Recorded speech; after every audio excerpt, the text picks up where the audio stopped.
चलिए custom valuation start कर रखी थी बेटा, 4 कंडीशन 14(1) की, 4 कंडीशन रूल 3(2) की, एक कंडीशन रूल 12 की अगर सेटिस्फाइड है then assessable value shall be transaction value subject to adjustment given in rule 10। Rule 10 के 2 रास्ते हैं बेटा, 10(1) एंड 10(2). 10(2) में 2 एडजस्टमेंट थी, फ्रेट एंड इंश्योरेंस एडबैक होती थी बेटा। 10(1) की एडजस्टमेंट करनी है आज अपने को। तो सेक्शन 10 सबसेक्शन 1 की एडजस्टमेंट, टोटल 5 एडजस्टमेंट है बेटा, 1 बाय 1 लेता हूं।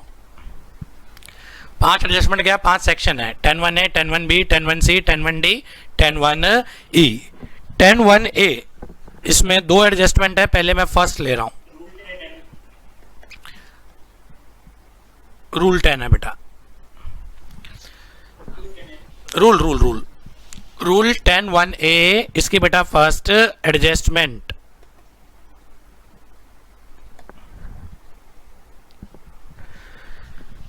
सप्लायर बैठा है बेटा, मैं बैठा हूं इंडिया में, मैं बैठा हूं बेटा इंपोर्टर इंडिया में, मुझे यूएसए से प्रोजेक्टर इंपोर्ट करना है, मुझे पता नहीं इंपोर्ट किससे करूं, यूएसए में कौन सप्लायर है जो ये प्रोवाइड करें। गूगल पे सर्च कर लेता हूं बेटा, पर मुझे एश्योरेंस चाहिए कि जो गूगल पे दिखा रहे हैं एक्चुअल में वो मिले, कहीं ऐसा ना हो कि मैं ऑनलाइन पेमेंट ट्रांसफर कर दूं बेटा और बाद में आर्टिकल ही ना आ पाए। होम कंजम्पशन के लिए हो तो देखा भी जाए, जो छोटे मोटे आर्टिकल हैं 1-2 क्वांटिटी, मुझे तो बल्क में चाहिए बेटा। इसके लिए होता क्या है, बायर बैठा है इंडिया में, सेलर बैठा है आउटसाइड इंडिया, इंपोर्ट की बात कर रहे हैं ना बेटा, तो बायर इंडिया में होगा, सेलर आउटसाइड इंडिया होगा। इसके लिए होते हैं बेटा एजेंट्स, कमीशन एजेंट होते हैं बेटा। ये जैसे डोमेस्टिक मार्केट में भी होते हैं कमीशन एजेंट, ऐसी ही इंटरनेशनल मार्केट है बेटा, इसमें क्या होते हैं एजेंट। हम एजेंट को अपनी स्पेसिफिकेशन बता देते हैं, एजेंट बेटा फिर सोर्सेज को एक्सप्लोर करता है, सप्लायर और रिसिपिएंट के बीच में एग्रीमेंट करवाता है और दोनों पार्टी से कमीशन क्या करता है बेटा, ये चार्ज करता है। मैंने अपनी रिक्वायरमेंट बता दी, मुझे प्रोजेक्टर इंपोर्ट करने हैं, एप्सन कंपनी या सोनी के प्रोजेक्टर इंपोर्ट करने हैं, ये पर्टिकुलर स्पेसिफिकेशन मुझे चाहिए। एजेंट को अपनी रिक्वायरमेंट बता दी बेटा, एजेंट सेलर से टाई अप करवा देता है और एजेंट दोनों पार्टी से कमीशन चार्ज करता है। सेलर भी इसको कमीशन देता है बेटा, जैसे प्रॉपर्टी डीलर में होता है, और बायर भी इसको कमीशन देता है। ठीक, seller commission is a part of TV, while buying commission is not a part of TV.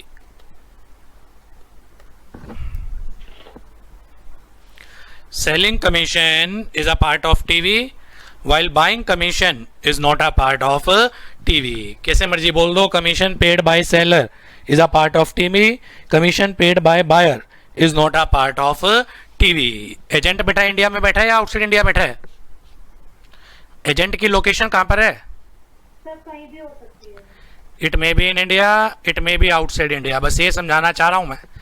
पता नहीं क्या दिमाग में क्राइटेरिया सेट हो जाता है, बायर इंडिया में कमीशन पे कर रहा है, not a part of TV, buyer outside India में कमीशन पे कर रहा है, अपने आप ही पता नहीं क्या लो बनाते रहते हैं, is a part of TV. ऐसा कुछ नहीं है बेटा, buying commission is not a part of TV whether paid in India or outside India। लिखते रहना बेटा, buying commission is not a part of TV whether paid in India or outside India। What about seller commission, जल्दी बोलो, what about seller commission, always a part of TV whether paid in India or outside India। Agent तो कहीं का भी हो सकता है ना बेटा, ये तो एक एक चीज प्रॉपर लिखना और धीरे धीरे आगे बढ़ना बेटा। Buying commission is not a part of TV whether paid in India or outside India, while selling commission is a part of TV whether paid in India or outside India। First adjustment थी commission के ऊपर, 10(1)A चल रहा है बेटा, 10(1)A में ही second adjustment,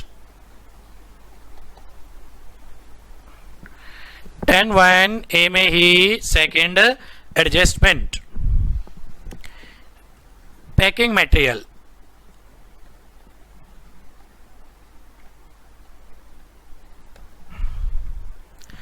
आपके सामने समस्या रखता हूं बेटा मैं, क्या है 100% आंसर सही हो गया।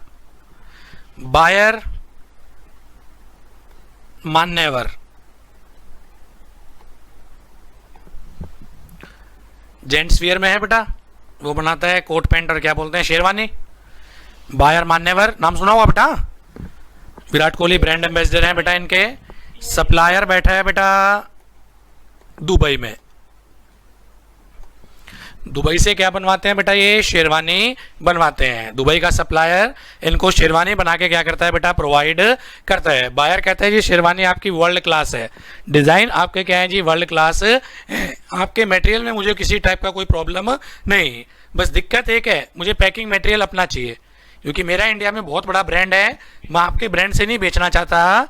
इसने क्या कर दिया बेटा, मान्यवर ने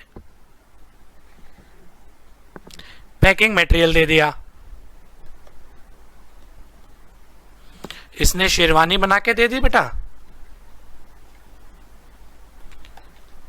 वैल्यू ₹10,000। एक ही से खेल लेते हैं। पैकिंग मटेरियल वो बाहर का कवर नहीं होता बेटा, वो देखा हो आपने, ध्यान दिया हो, वो बाहर का जो कवर है वो मान्यवर ने अपनी तरफ से प्रोवाइड करा है बेटा, वैल्यू इसकी 500। Whether packing material is a part of TV और नॉट। कई बार तो पैकिंग मटेरियल सप्लायर अपना खुद देता है। अगर पैकिंग मटेरियल सप्लायर का अपना खुद का है कोई दिक्कत नहीं, is a part of TV. What if packing material is provided by buyer, buyer मतलब importer, is a part of TV और नॉट। लिख देना बेटा, पैकिंग मटेरियल, रॉ मटेरियल और any other material provided by importer to supplier is a part of transaction value. लिख देना बेटा एक एक चीज, ये packing material,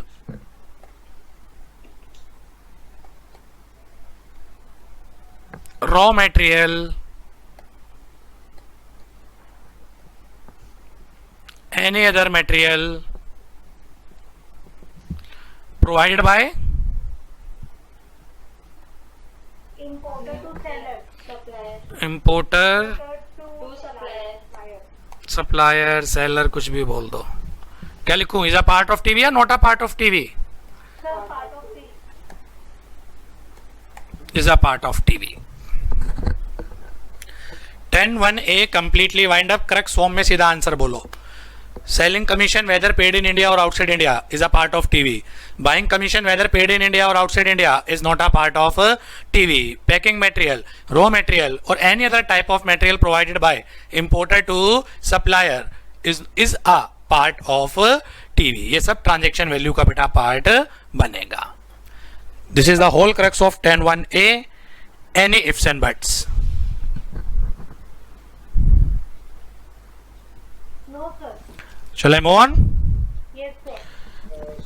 please please please बेटा। सर जब ये पैकिंग मटेरियल भेजा होगा, एक्सपोर्ट हुआ होगा, हाँ, तो तब इसकी क्या कंसिडरेशन होगी? एक्सपोर्ट तो वैसे ही टैक्स फ्री है बेटा, ओके, एक्सपोर्ट तो वैसे ही हमारा टैक्स फ्री है। तो आउटपुट जब भेजी होगी उस टाइम तो कोई ट्रीटमेंट नहीं हुई होगी, जब ये आ रही है उस टाइम बेटा ट्रांजेक्शन वैल्यू का पार्ट होगी। और अगर सर बाई चांस कोई ऐसा मटेरियल हो तो ड्यूटी ना हो, जो मान लेते हैं भाई लेदर बैग था, ये लेदर के ऊपर एक्सपोर्ट ड्यूटी है, तो वो जब आप एक्सपोर्ट करोगे बेटा वो एक्सपोर्ट आपका क्या हो जाएगा साहब, chargeable to export duty. Export के टाइम आपको एक्सपोर्ट ड्यूटी देनी पड़ेगी, और वो जब आ रहा है बेटा मेन आर्टिकल के साथ पैकिंग होके जब आ रहा है बेटा उसके ऊपर आपको क्या करना पड़ेगा, इंपोर्ट ड्यूटी और पे करनी पड़ेगी। आप इसको ऐसे समझ लो, बाहर से लैपटॉप इंपोर्ट कर रहा हूँ और लैपटॉप जो बैग आता है, लैपटॉप बैग में आता है ना बेटा, पहले लेदर के ही बैग आते थे, वो लेदर का बैग इंडिया से मैंने दिया है। तो एक तो जब वो लेदर का बैग एक्सपोर्ट हुआ होगा उस टाइम एक्सपोर्ट ड्यूटी लगी होगी, और जब वो लैपटॉप में उसकी वैल्यू जुड़ के आएगी तो बेटा is a part of transaction value. तो कह सकते हैं डबल टैक्सेशन हो जाएगा, एक बार एक्सपोर्ट के टाइम हो जाएगा बेटा, एक बार इंपोर्ट के time. Shall I move on? Next बेटा 10(1)(b, इसमें क्वेरी होंगी, पहले मुझे कंप्लीट करने देना।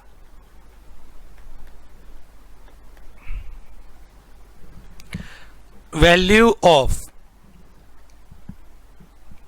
मोल्ड्स एंड डाइज, बिल्कुल प्रैक्टिकल समझाता हूँ, हर बार जो एग्जांपल देता हूँ बेटा आपको भी देता हूँ। सप्लायर बैठा है बेटा यूरोप में, buyer Sagar steel, Wazirpur industrial area, Delhi. Utensils का काम है बेटा, बर्तन भांडों का काम है। यूरोप की बेटा स्टेनलेस स्टील वर्ल्ड क्लास मानी जाती है। सेकंड नंबर पे इंडिया की आती है स्टेनलेस स्टील बेटा। यूरोप की स्टेनलेस स्टील वर्ल्ड क्लास मानी जाती है। अब आउटसाइड इंडिया से इंडिया में हमें बेटा थाली इंपोर्ट करनी है। अब बाहर की समस्या ये है, क्वालिटी अपने को पसंद है, रेट अपने को पसंद है, पर थाली अपने को जिस स्पेसिफिकेशन की चाहिए वो यूरोप वाला प्रोवाइड नहीं कर पा रहा बेटा। अपने को चाहिए थाली वो जिसमें बॉक्सेस नहीं बने होते बेटा, राजस्थानी थाली 5-6 सब्जियां होती हैं उसमें। हाँ करो, हाँ बस समझ में आ गया ना मैं क्या समझाना चाह रहा हूँ। अपने को चाहिए बेटा उस टाइप की थाली। अब यूरोप में ऐसा कुछ होता नहीं होगा बेटा, वो तो कह रहे हैं जी हम थाली प्रोवाइड कर देंगे। बायर कह रहा है थाली में हमें दिक्कत नहीं है, आपके रेट में भी हमें दिक्कत नहीं है, पर हमें राजस्थानी टाइप क्या चाहिए बेटा, थाली चाहिए। इसके लिए बायर क्या करता है, सप्लायर को दे देता है मोल्ड्स एंड डाइज।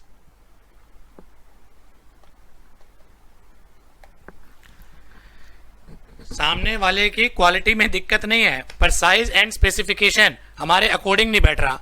हमें आउटसाइड इंडिया से इंडिया में ग्लास इंपोर्ट करने हैं बेटा, पंजाब में ग्लास इंपोर्ट करने हैं लस्सी के लिए। वो यूरोप में चिल्लड़ ग्लास चलते हैं बेटा, वो नीट लेते होंगे, नीट मतलब समझ रहे होंगे, प्रैक्टिकल एक्सपोजर होगा कईयों को बेटा। वो छोटे छोटे ग्लास क्या चलते हैं बेटा, वहां चिल्लड़ ग्लास चल रहे हैं। वो इतना तो हमारा जूठा ही छूट जाता है बेटा, इतनी लीकर तो हम वैसे ही छोड़ देते हैं। हमें क्या चाहिए साहब, बड़े बड़े ग्लास चाहिए। हमें क्वालिटी पसंद है, क्वालिटी में दिक्कत नहीं है। हमें दिक्कत किस में आ रही है बेटा, साइज एंड स्पेसिफिकेशन में क्या आ रही है, दिक्कत आ रही है। टेक अनदर एग्जांपल, चाइना से जूते इंपोर्ट करने हैं, वो जूते इंपोर्ट करने हैं, डिजाइन उसके पसंद आ गए, क्वालिटी उसकी पसंद आ गई, साइज एंड स्पेसिफिकेशन पसंद नहीं आ रहा। उनका 7 नंबर का जूता हमारे बच्चों के भी नहीं आ रहा, वो चिंकी है नालायक छोटे छोटे, उनके 7 नंबर का जूता है, स्पेसिफिकेशन वो बेटा हमारे बच्चों के भी नहीं आ रहा। वो तो ठीक है जी, क्वालिटी पसंद है, रेट में आपके दिक्कत नहीं है, दिक्कत आ रही है साइज एंड स्पेसिफिकेशन में। तो सप्लायर कहता है क्या करना है ये बताओ, बायर कहता है मैं मोल्ड्स एंड डाइज दे रहा हूं, आप इसके अकॉर्डिंगली क्या बनाएं, मेरे यूटेंसिल्स बनाएं और इंडिया में सप्लाई करते रहे। अब मोल्ड्स एंड डाइज बिल्कुल सिंपल ले रहा हूं, इसकी वैल्यू है 1 लाख और इससे यूनिट बन सकती है 10,000। मोल्स एंड डाइज इसकी वैल्यू है बेटा 1 लाख और इससे यूनिट्स कितनी बन सकती है बेटा 10,000। मेरा पहला क्वेश्चन आपसे है, value of moulds and dies is a part of TV और नॉट। ये जो मोल्स एंड डाइज बायर ने प्रोवाइड किया, ये टीवी का पार्ट हो या ना हो, is a part of TV. ये ट्रांजैक्शन वैल्यू का क्या होगा बेटा, पार्ट होगा, is a part of TV.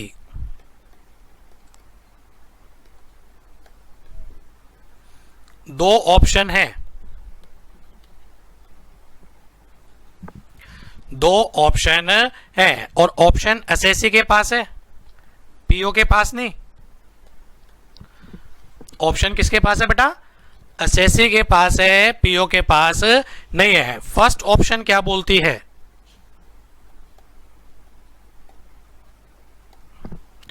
First shipment जितने की भी हो, फर्स्ट शिपमेंट जितने की भी हो, फर्स्ट शिपमेंट में मान लो बेटा 2000 थाली आई, सेकेंड शिपमेंट में 3000 आई, थर्ड शिपमेंट में रिमेनिंग 5000 आई।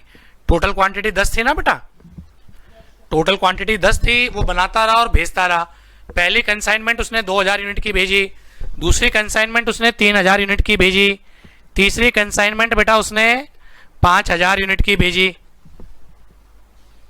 पहली ऑप्शन क्या बोलती है, पहली ऑप्शन ये बोलती है फर्स्ट कंसाइनमेंट जब आए पूरा का पूरा 1 लाख उस कंसाइनमेंट की वैल्यू में ऐड कर दो। फर्स्ट कंसाइनमेंट जब आए पूरा का पूरा 1 लाख उस कंसाइनमेंट की ट्रांजैक्शन वैल्यू में ऐड कर दो। मान लेता हूं फर्स्ट कंसाइनमेंट 2000 यूनिट, इसकी ट्रांजैक्शन वैल्यू है 50 लाख। फर्स्ट कंसाइनमेंट, बिल्कुल आराम आराम से सुनना, एक एक चीज लिखते रहना। फर्स्ट कंसाइनमेंट 2000 यूनिट की आई, जिसकी ट्रांजैक्शन वैल्यू है बेटा 50 लाख। फर्स्ट ऑप्शन ये बोलती है कि 50 लाख में पूरा 1 लाख ऐड कर दो। कल को बची हुई जब 3000 यूनिट आएंगी और 5000 यूनिट आएंगी, कल को बची हुई जब यूनिट्स आएंगी, nothing shall be added back. तो पहला क्या बोलता है बेटा first option? Entire value shall be added back. कब? At the time of first consignment. In the DD.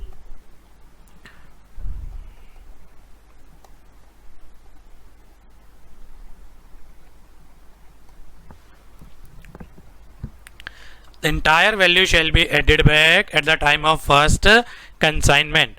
First consignment के टाइम सारी की सारी वैल्यू क्या कर दो बेटा? एड बैक कर दो। मेरे एग्जाम्पल में जब 2000 यूनिट आई थी, उसकी जो भी ट्रांजैक्शन वैल्यू हो, हाइपोथेकेट एज्यूम कर लिया बेटा मैंने 1 लाख। इस 1 लाख में पूरा उस 50 लाख में पूरा का पूरा 1 लाख क्या कर दो बेटा? एड बैक कर दो। हाँ, कल को जब बची हुई 3000 यूनिट आएंगी और 5000 यूनिट आएंगी, देन दोबारा कुछ भी ऐड मत करना। दोबारा क्यों ना ऐड करें बेटा? क्योंकि फर्स्ट टाइम पूरा की पूरी वैल्यू ऐड बैक हो चुकी है। This one is option number 1। Second option,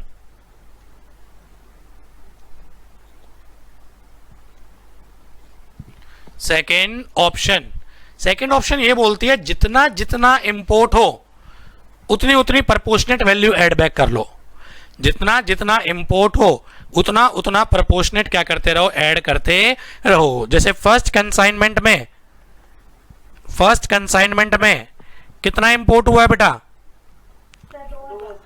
तो 1 लाख वैल्यू तो कितनी यूनिट की है? 2000 की कितनी होगी? तो फर्स्ट कंसाइनमेंट में खाली 20,000 ऐड करना। सेकंड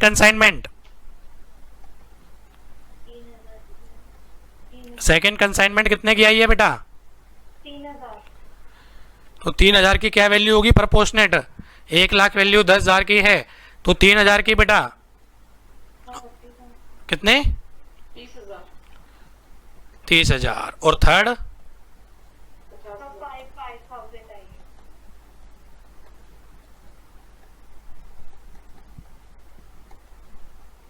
50,000।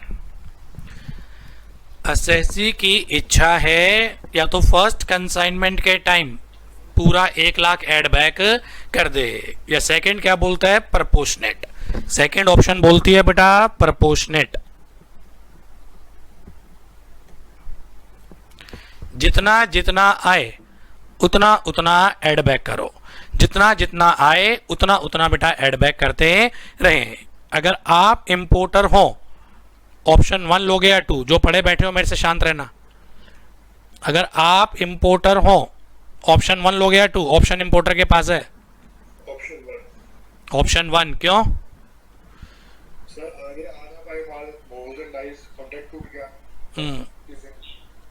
तो ऑप्शन 1 बेनिफिशियल है, 2 बेनिफिशियल है। 1 में तो पूरा 1 लाख टैक्सेबल हो गया।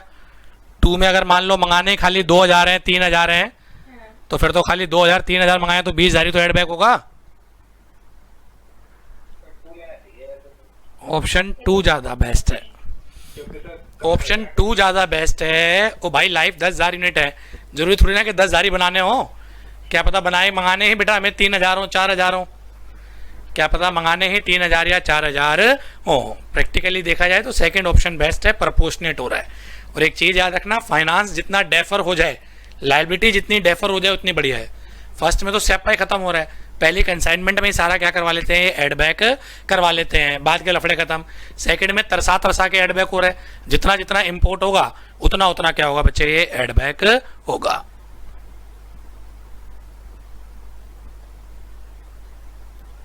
Clear? Yes, sir. Wind up हुआ बेटा 10-1 B 10(1)(b value of moulds and dies is a part of assessable value. दो ऑप्शन होती है, पहली ऑप्शन तो होती है बेटा इंटायर वैल्यू फर्स्ट शिपमेंट में क्या करते हैं बेटा एड बैक कर दें, और सेकंड ऑप्शन होती है आपका साहब जितना जितना इंपोर्ट हो उतना उतना टीवी का पार्ट बने। एग्जाम का क्वेश्चन पूछूं, एक बुक में डाल रखा है बेटा मैंने, किसी के पास मेरी बुक हो वहां से देख लेना, ना भी देखो तो सुनने पे ध्यान दो। सेम ऐसा ही केस था बेटा कि इंपोर्टर ने क्या कर दी, value of moulds and dies provide कर दी। 1 लाख उसकी वैल्यू थी, 10,000 उसकी यूनिट्स बन सकती थी, पहली शिपमेंट 2,000 यूनिट्स की हुई है। सेम इसी टाइप का क्वेश्चन है बेटा, मैंने बुक में डाल रखा है, सुनने पे ध्यान देना। इंपोर्टर ने 1 लाख रुपए की वैल्यू की moles and dice they the, life उसकी 10,000 यूनिट थी, फर्स्ट शिपमेंट पे उसने 2,000 यूनिट मंगाई, और इंपोर्टर चाहता है कि फर्स्ट शिपमेंट के टाइम ही सारी वैल्यू एड बैक हो जाए। इंपोर्टर चाहता है फर्स्ट शिपमेंट के टाइम ही सारी वैल्यू एड बैक हो जाए। और क्वेश्चन देखो कितना बढ़िया बनाया बेटा, उसने ऐसा क्यों कहा, उसने ऐसा इसलिए करा क्योंकि उसको लग रहा है नियर फ्यूचर में रेट ऑफ ड्यूटी इंक्रीज होने वाला है, नियर फ्यूचर में रेट ऑफ ड्यूटी इंक्रीज होने वाला है। अभी मान लो रेट ऑफ ड्यूटी 10% है, उसको लग रहा है जी कुछ टाइम के बाद ये रेट 25% या 30% हो जाएगा, तो क्यों ना अभी मैं सारी वैल्यू ऐड करवा लूं। तो अभी असेसमेंट कितने परसेंट के हिसाब से हो जाएगी, 10 के हिसाब से मेरे एग्जाम्पल में। फ्यूचर में अगर रेट बढ़ गया तो मुझे बढ़ी हुई रेट के हिसाब से क्या देनी पड़ेगी, ड्यूटी पे करनी पड़ेगी। इंपोर्टर कंटेंशन थी क्योंकि रेट ऑफ ड्यूटी शायद बढ़ जाए, इसलिए फर्स्ट कंसाइनमेंट के टाइम सारी वैल्यू एड बैक कर दो। पीओ कह रहा है सारी वैल्यू एड बैक नहीं करूंगा, प्रोपोर्शनेट करूंगा। कमेंट 5 नंबर का आया हुआ है बेटा, एसएससी की कंटेंशन वैलिड है या पीओ कंटेंशन वैलिड है, प्रोपोर्शनेट। एसएससी ऑप्शन जो है बेटा एसएससी के पास है, पीओ ड्यूटी बाउंड है, वो उसी ऑप्शन को लेगा जो एसएससी ने ऑप्ट करी है। पीओ ड्यूटी बाउंड है, वो उसी ऑप्शन को एक्सरसाइज करेगा जो एसएससी ने ऑप्ट करी है। अगर एसएससी ने ये बोल दिया कि entire value shall be added back at the time of first consignment, तो बेटा सारी की सारी वैल्यू फर्स्ट कंसाइनमेंट के टाइम ही एड बैक होगी। Clear?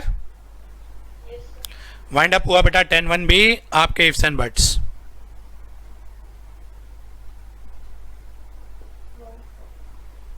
Shall I move on? Yes, sir. Next I am beta 10(1)(c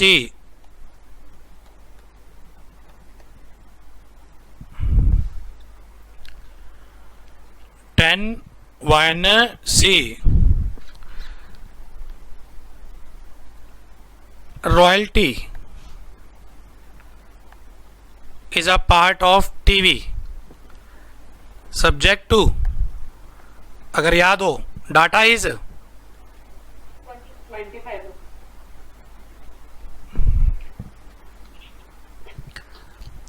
एक एग्जांपल दिया था बेटा मैंने आपको, सप्लायर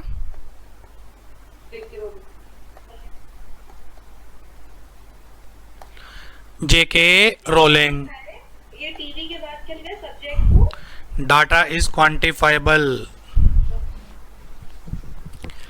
इंपोर्टर कौन था, जैन बुक डिपो दिल्ली। बाहर से बेटा 10,000 बुक्स इंपोर्ट करी Harry Potter at the rate of 1200 पर बुक, प्लस रिनाउंड बुक है, माइक म्यूट करो बेटा सारे, रिनाउंड बुक है जेके रोलिंग जी ने, बेटा माइक म्यूट करो सारे, रजनी माइक म्यूट कर बेटा, रजनी माइक म्यूट कर बेटा।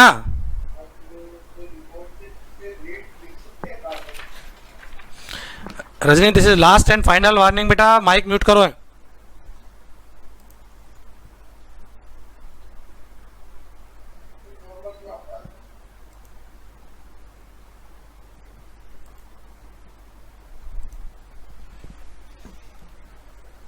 चले, सप्लायर जेके रोलिंग बेटा UK importer Jain book depot बेटा आपका साहब दिल्ली, इसने बेटा 10,000 बुक्स इंपोर्ट करी एट द रेट ऑफ 1200 पर बुक, 1200 रुपये पर बुक के हिसाब से, और सामने वाले ने रॉयल्टी चार्ज कर ली ₹200 पर book.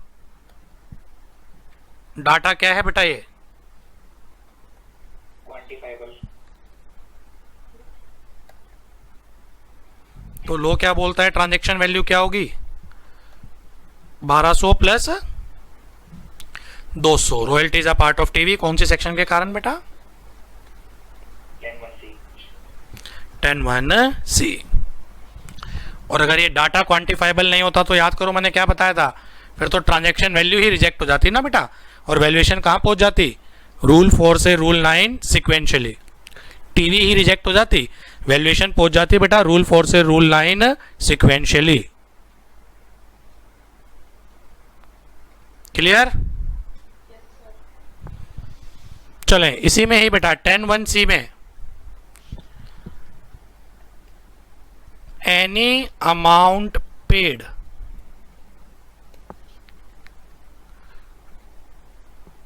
for right to reproduce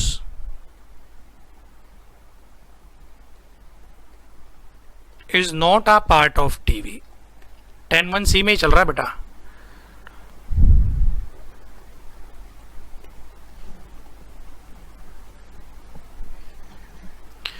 amount किस लिए दिया बेटा हमने? Right to reproduce. फिर एग्जांपल से देता हूं बेटा, JK Rowling, Jain book depot. JK Rowling से मुझे क्या मंगानी है बेटा? Books, Harry Potter. 10,000 बुक्स मंगानी थी, जैन बुक डिपो ने दिमाग लगाया 10,000 बुक लेके आऊंगा, ट्रांसपोर्टेशन कॉस्ट लगेगी, इंश्योरेंस क्या लगेगी बेटा, कॉस्ट लगेगी। जेके रोलिंग जी को बोला हमें खाली एक बुक दे दो और बाकी का राइट टू रिप्रोड्यूस दे दो।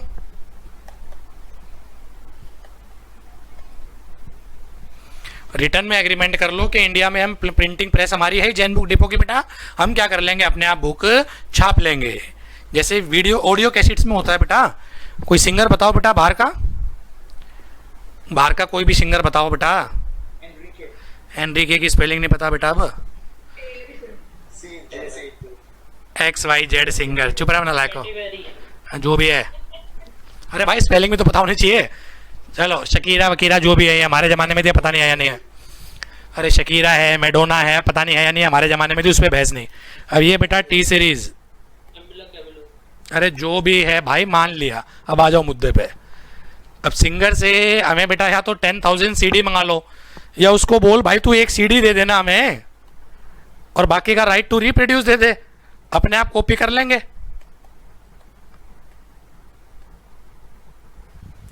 जैन बुक डिपो को क्या बेनिफिट है, या टी सीरीज को क्या बेनिफिट है? ट्रांसपोर्टेशन कॉस्ट बचेगी, इंश्योरेंस बचेगा बेटा, खाली एक ही बुक मंगानी है, बाकी का राइट टू रिप्रोड्यूस ले लिया। उधर जेके रोलिंग को क्या बेनिफिट है? अरे सप्लायर को क्या बेनिफिट है? उसे भी 10,000 किताबें छपवाने की जरूरत नहीं है बेटा, एक किताब दे देगा, बाकी का क्या दे देगा बेटा, वो राइट टू रिप्रोड्यूस देगा। अब राइट टू रिप्रोड्यूस के लिए जैन बुक डिपो ने दिए 50 लाख, टी सीरीज ने दिए 50 लाख, तो लो ये कहना चाह रहा है बेटा ये 50 lakh is not a part of TV, ये 50 lakh is not a part of TV. कहने का मतलब लोग खुद प्रमोट करना चाह रहे हैं कि 10,000 किताबें मत मंगाओ, एक ही किताब मंगा लो, बाकी का राइट टू रिप्रोड्यूस ले लो। 10,000 बुक्स ना मंगाएं, 10,000 CD ना मंगाएं, एक ही बुक या CD मंगा लो और बाकी का राइट टू रिप्रोड्यूस ले लो। VIP ट्रीटमेंट कर देते हैं, राइट टू रिप्रोड्यूस को इसके ऊपर इंपोर्ट ड्यूटी नहीं लगाएंगे, is not a part of transaction value. क्या सोच के छोड़ा होगा? फॉरेक्स से होगा, क्या सोच के? बट फॉरेक्स तो फिर भी जा रहा है 50 लाख। इंडिया में बेटा 50 लाख, ये 10,000 किताबें छपेंगी तो कहीं ना कहीं इंफ्रास्ट्रक्चर डेवलप होगा, एम्प्लॉयमेंट क्या होंगी बेटा, जनरेट होंगी। इंडिया में ही बेटा एम्प्लॉयमेंट इंफ्रास्ट्रक्चर डेवलप होगा, उसको प्रमोट करने के लिए बोल दिया मत मंगाओ 10,000 किताबें, पैसे तो आपने देने ही है, किताब एक ही मंगा लो, बाकी का राइट टू रिप्रोड्यूस ले लो। राइट टू रिप्रोड्यूस के लिए जो आप अमाउंट पे करेंगे, right to reproduce is not a part of transaction value. Right to reproduce is not a part of transaction value. Got it? चलूं आगे।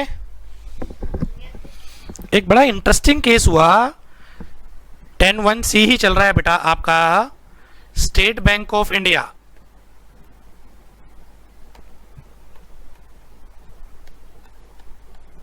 Supreme Court. Supplier USA, buyer SBI, head office मान लेता हूं Delhi, although मुझे पता नहीं कहां पर है। एसबीआई बेटा आपका साहब दिल्ली। सप्लायर ने बायर को सॉफ्टवेयर दिया। हर बड़ी बैंकिंग कंपनी के बेटा अपने सॉफ्टवेयर है, हर बड़ी कंपनी के अपने क्या है बेटा सॉफ्टवेयर है। सप्लायर ने बायर को दिल्ली ब्रांच के लिए सॉफ्टवेयर दिया 50 लाख का। बायर को सॉफ्टवेयर ये बहुत पसंद आया और इसने बेटा मुंबई ब्रांच के लिए राइट टू यूज ले लिया। मुंबई ब्रांच के लिए इसने क्या ले लिया बेटा, राइट टू यूज ले लिया। ओरिजिनल सॉफ्टवेयर परचेज करा था दिल्ली के लिए, पसंद आया बेटा उसको, और उसने मुंबई ब्रांच के लिए क्या ले लिया, right to use. Let us से 20 लाख रुपए। सप्लायर को 20 लाख रुपए और एक्स्ट्रा दे दिया बेटा, और मुंबई ब्रांच के लिए भी क्या करने लग गए, यूज करने लग गए। अब एसबीआई इसकी कंटेंशन है एसएससी की, right to reproduce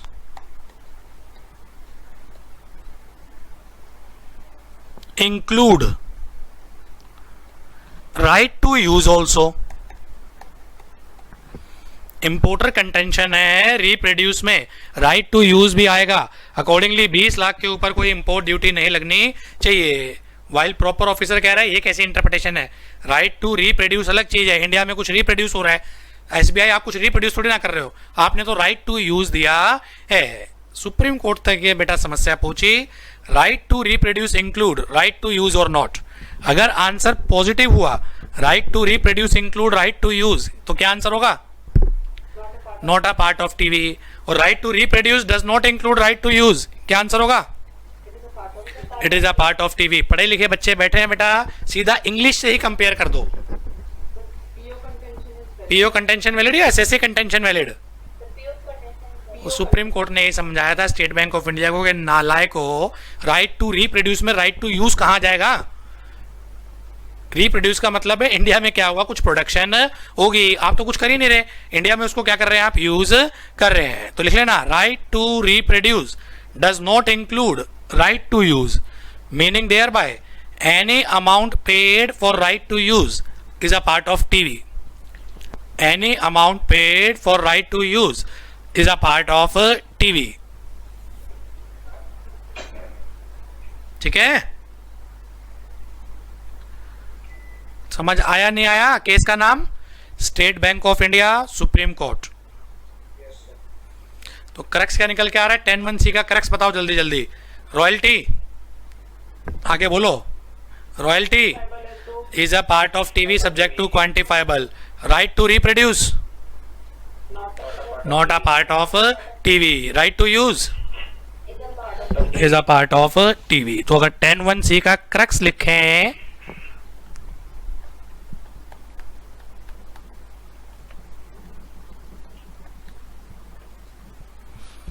royalty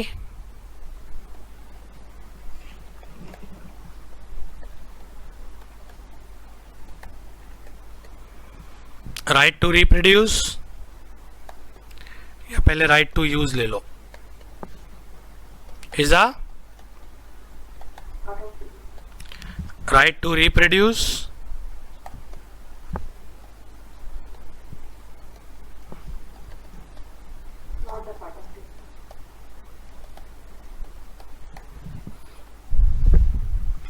buying commission वैसे पूछ लिया, 10(1)(c) में नहीं है। Selling commission, good. पूछे बेटा 10(1)(a), 10(1)(b), 10(1)(c) में कोई भी किंतु परंतु।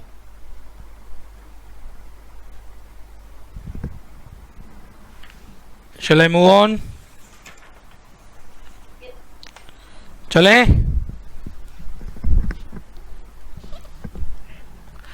10(1)(d),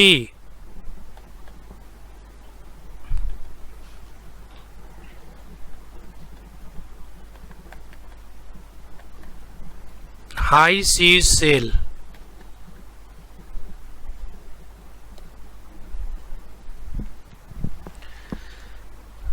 जो कस्टम में प्रैक्टिस कर रहे हैं बेटा एक दो स्टूडेंट, वो ध्यान से सुनना इसको और आंसर देना वो क्या है ये। मैं समझा दूं पहले हाई सीज सेल क्या होती है। Supplier USA, importer mister A Delhi. आप लिख रहे हैं कि एक चीज, इंपोर्टर ने गुड्स इंपोर्ट करी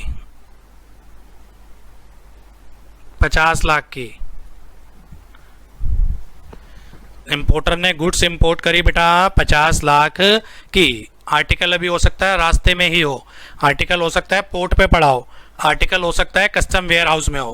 कहने का मतलब अभी होम कंजम्पशन में क्लियर नहीं हुआ। हाई सीज नाम है, नाम से मत समझ लेना कि हाई सीज में ही होगा। ये नाम है बेटा, कंफ्यूज मत कर जाना। जैसे नाम दीपक है, जल नहीं रहा। आप समझ पा रहे हैं, नाम है बेटा ये हाई सीज। कहने का मतलब गुड्स अभी होम कंजम्पशन में क्लियर नहीं हुई है, कस्टम कंट्रोल गुड्स है।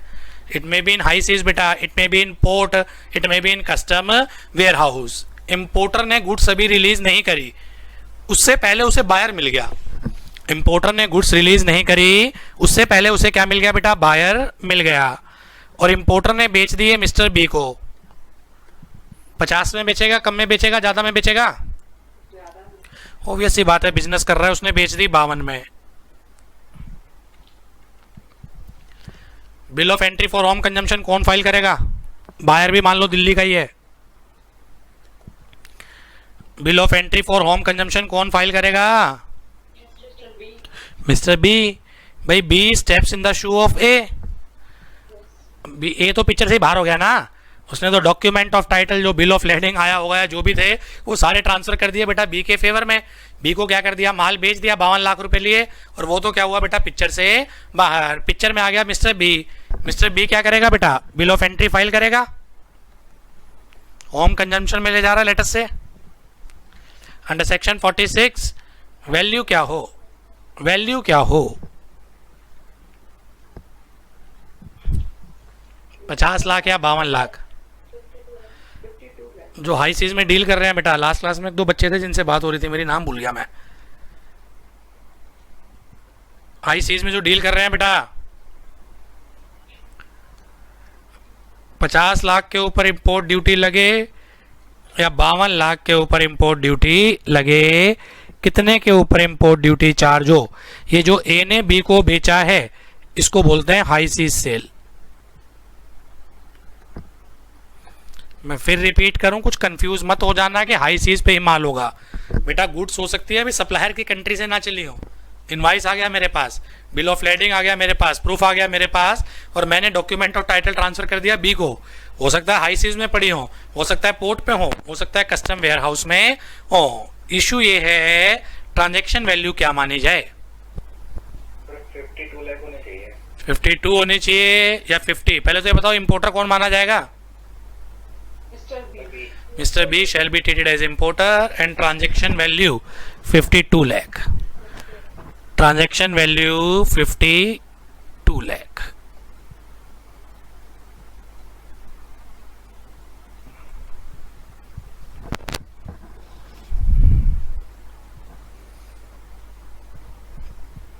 ये जो एक्स्ट्रा 2 लाख है ना बेटा, इसको कभी कभी हाई सीज कमीशन भी बोल देते हैं।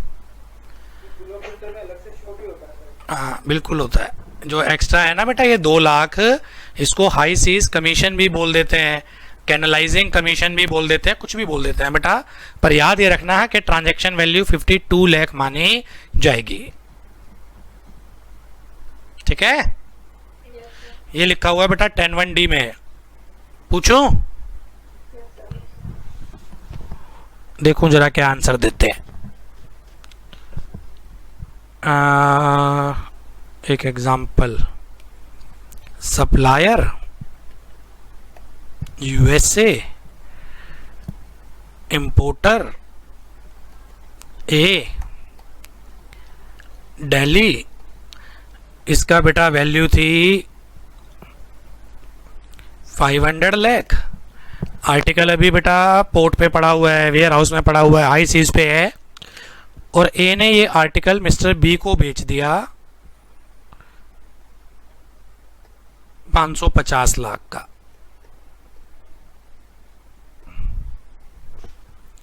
ट्रांजैक्शन वैल्यू कितनी मानी जाएगी?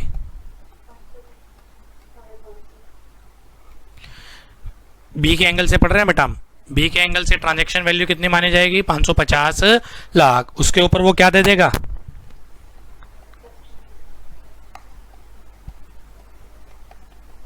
ये वाली ड्यूटीज लगती है। कौन पे कर रहा है सारी की सारी? बी। अब भूल जाना कस्टम को जरा, ये कस्टम ड्यूटी पे हो गई। सेलर कहाँ का है? बायर कहाँ का है? जीएसटी लगेगा। जिसने पढ़ रखा है वो चुप रहना, मेरे से जो पढ़े बैठे हो। Location of supplier Delhi, buyer Delhi, क्या सीजीएसटी एसजीएसटी चार्ज हो? हाँ जी बोले। ओ हाँ या ना करो, फिर मैं आगे बढ़ूँ। क्यों नहीं लगेगा? एक एक करके। हाँ जी बोले। तो ये डोमेस्टिक सेल है, सेल तो डोमेस्टिक है, ए भी दिल्ली का है, बी भी दिल्ली का है। बिलिंग हुई है, ए ने बी को बिलिंग करी है, डॉक्यूमेंट ऑफ टाइटल ट्रांसफर जो करा है कुछ तो देगा वो प्रूफ। जीएसटी नहीं लगेगा, ये लिखा हुआ है बेटा शेड्यूल 3 ऑफ सीजीएसटी एक्ट में। इसे याद रखना, जीएसटी में पढ़ाऊंगा बेटा ये कि रिपीट होगी कहानी। कस्टम में पढ़ा के आया था हाई सीज सेल, तो भी लिख लेना high seas sale shall not treated as supply accordingly not chargeable to GST. High seas sale को जीएसटी में सप्लाई ही नहीं माना, जीएसटी ही चार्ज नहीं होगी बेटा। 2018 में इंट्रोड्यूस हुआ था ये point. High seas sale shall not treated as supply, high seas sale shall not treated as supply accordingly not chargeable to GST.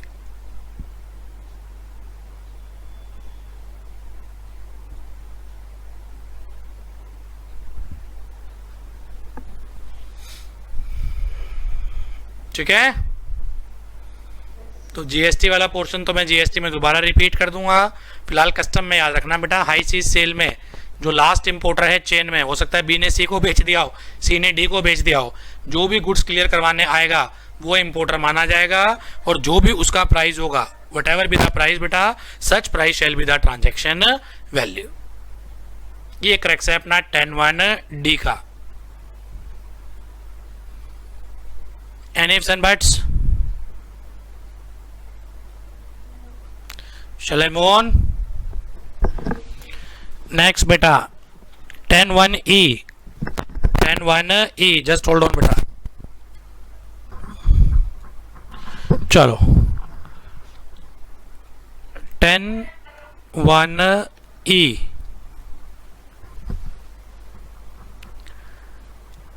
Import के बाद के खर्चे।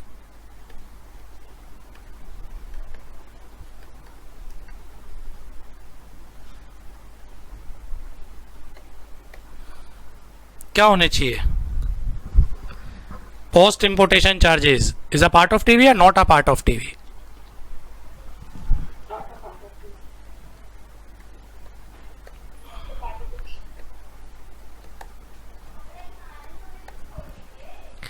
इंपोर्ट के बाद के जितने भी खर्चे हैं is not a part of transaction value. 3-4 example देता हूं बेटा।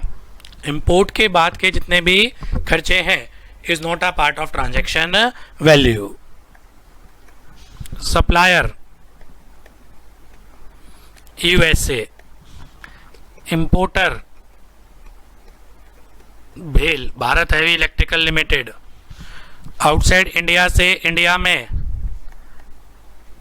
प्लांट एंड मशीनरी परचेज करी, value of machinery 1 crore, agreement हो गया डन। तो इंडिया में भाई इंस्टॉल कैसे करनी है, इंस्टॉल भी करके जा, हमें नहीं पता कि ये कैसे इंस्टॉल करनी है। तो सामने वाले ने बोला ठीक है जी इंडिया में आके इंस्टॉल करेंगे, installation charges 5 lakh,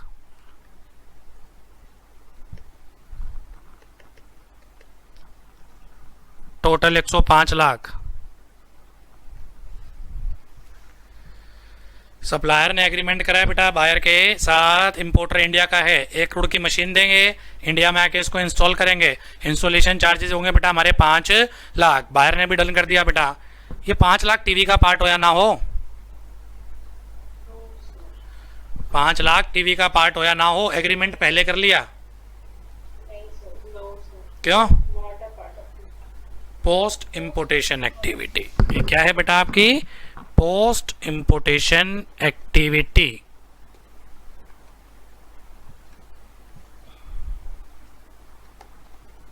not a part of TV. Practically loop hole है बेटा, लो में मिसयूज कर सकते हैं। मशीन की वैल्यू 90 लाख दिखा दो, इंस्टॉलेशन 15 दिखा दो, मशीन की वैल्यू 80 लाख दिखा दो, इंस्टॉलेशन 25 लाख दिखा दो, पर ज़्यादा मत कर देना कि मशीन की वैल्यू 5 लाख इंस्टॉलेशन 1 करोड़। गाड़ी से बड़ी मूछ मत कर देना बेटा, थोड़ा बहुत चलता है ठीक है ना, कहीं पता चले एक्सट्रीम ही करते हैं बेटा आप।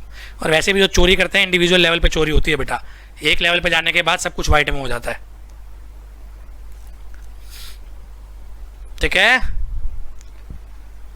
एग्जाम्पल समझ में आ गया ना बेटा। ट्रांजैक्शन वैल्यू 1 करोड़ मानी जाएगी, installation charges post importation activity है, not a part of TV.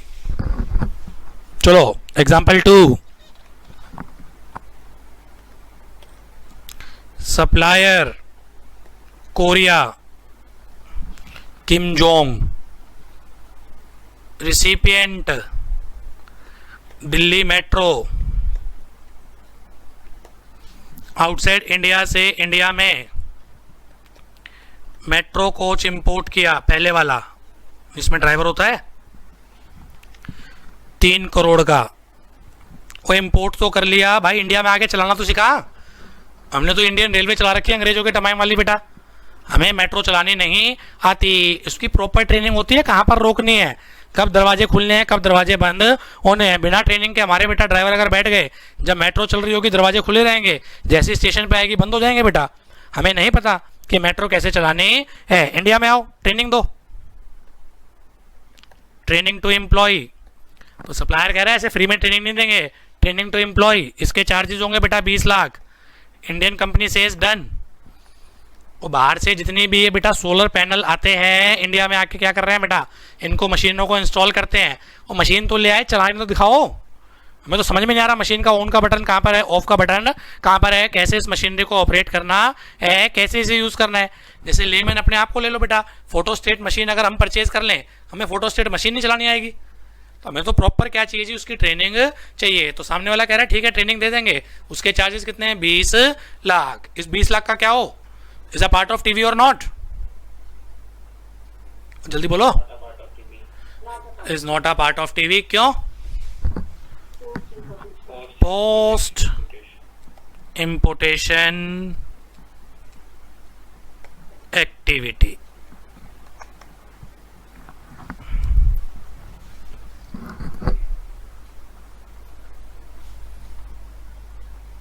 Is not a part of TV, लिख लेना।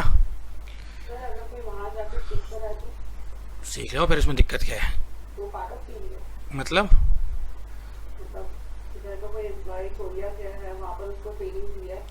मतलब आप ये कहना चाह रहे हैं कि कॉन्ट्रैक्ट हमने इस टाइप का कर लिया कि जी आप इतना मशीन तैयार करो, हमारा पर्सन यहीं से आ रहा है, वहाँ जाके ट्रेनिंग लेगा। होता नहीं वैसे ऐसे, पर फिर भी हो जाए फिर तो theoretically is a part of TV. फिर वो पोस्ट इंपोर्टेशन एक्टिविटी नहीं है, इंपोर्ट से पहले के हालात हो गए फिर तो इसके लिए बेटर मैं आपको एक सलाह दे देता हूँ, एग्रीमेंट 2 अलग अलग कर लो।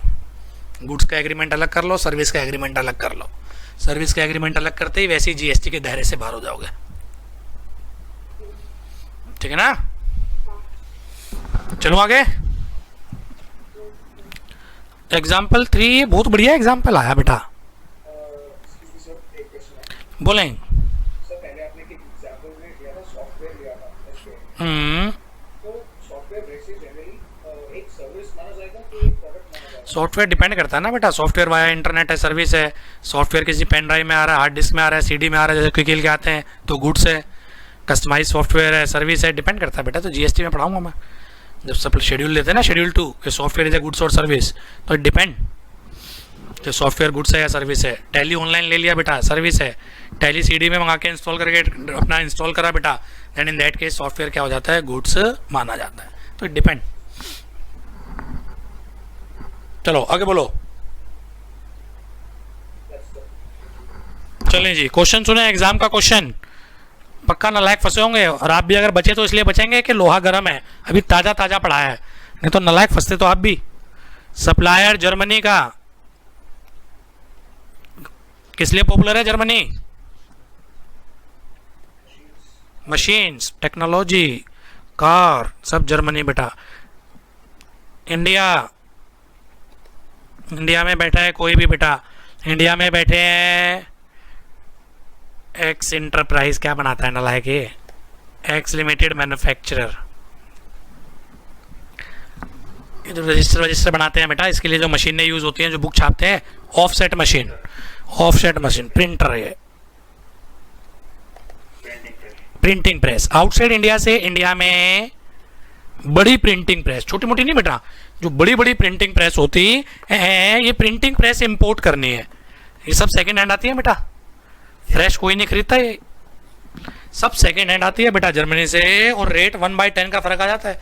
ओरिजिनल 1 करोड़ की है, सेकेंड हैंड बेटा आपको 10 लाख या 15 लाख की मिलेगी। उनके लिए वो वेस्ट हो जाती है, हमारे लिए वो काम की हो जाती है। खैर मुद्दे पे आते हैं, क्या है ये प्रिंटिंग प्रेस सप्लायर के प्रीमाइसिस पे थी, सेकेंड हैंड थी।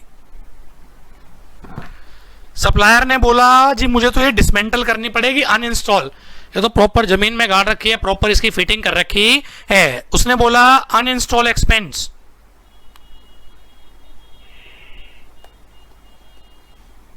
$2 lakh, value of machine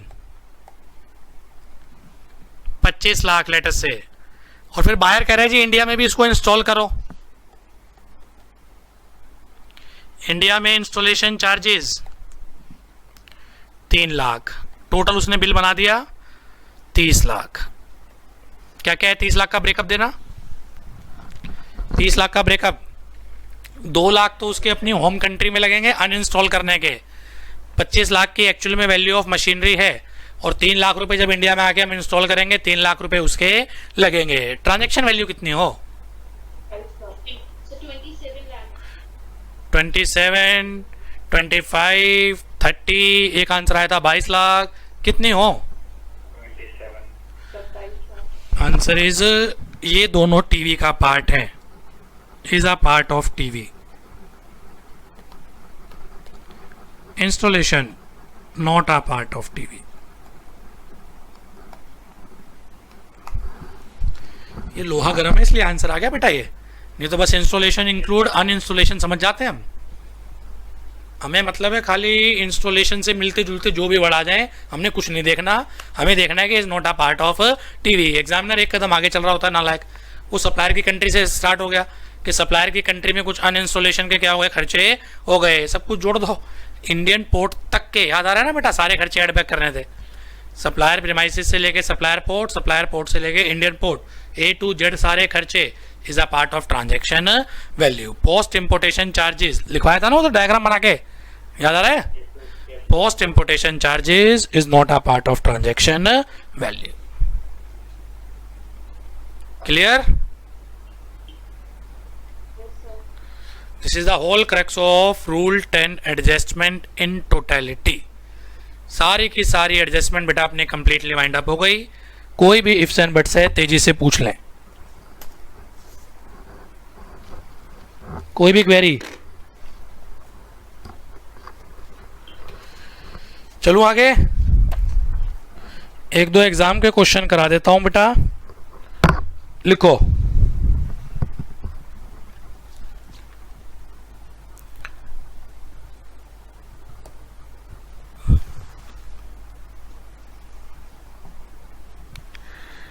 invoice value पूरा लिखवाता हूं, x limited import a lift from England at an invoice price of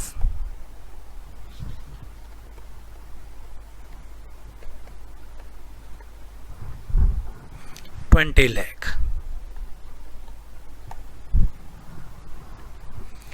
Assessee had supplied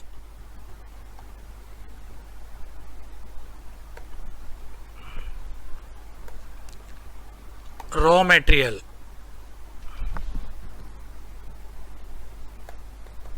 worth ₹5 lakh to supplier.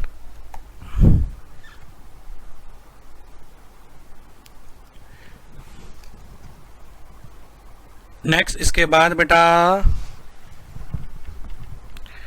Freight from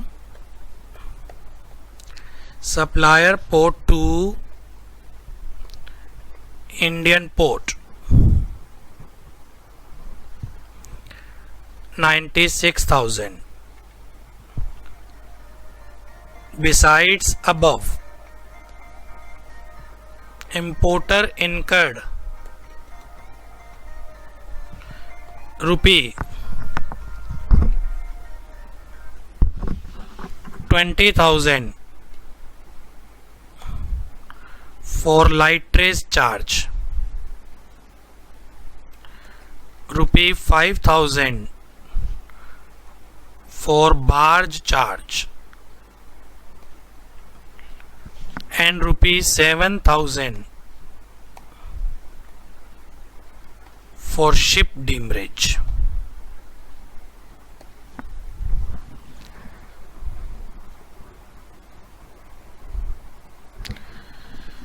Insurance charges rupee 20,000. Expenses at Indian port 45,000. Compute transaction value 5 number में आया था बेटा. 26,48,000. Compute transaction value. All working should form part of your answer.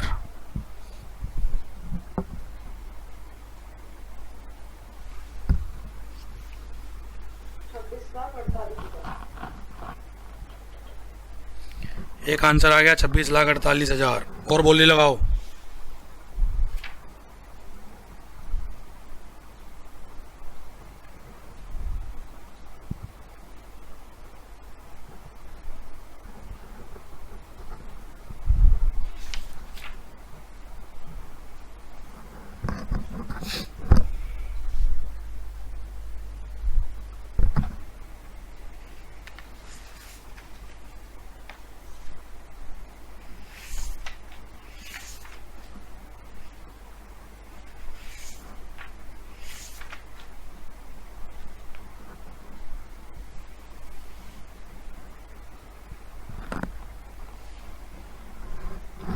करूं start.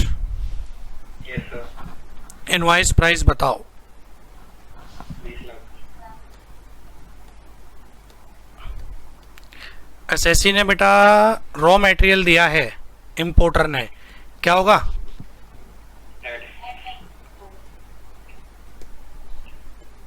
Raw material provided by importer 10(1)(a). कितने का raw material दिया? 5 लाख. 5 लाख. इसके बाद क्या था? फ्रेट है, तो इसको क्या बोल देंगे हम?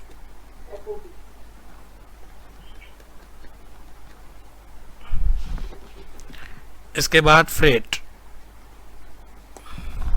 फ्रेट में एक तो हो गया ocean freight is a part of TV. How much? 96,000. इसके अलावा 96 में नहीं है, इसके अलावा है।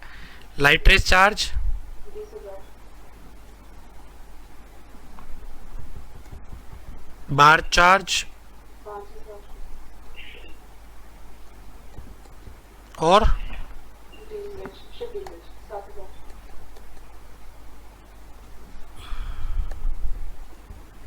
ये हो गया total freight. How much? 1,28,000 insurance 20,000 ये आ गई बेटा CIF transaction value under section 14(1) how much? 26 lakh. 2-4 note जरूर डाल के आना, एक तो ये डाल दो। Charges at Indian port is not a part of TV. Expenses incurred at Indian port is not a part of TV.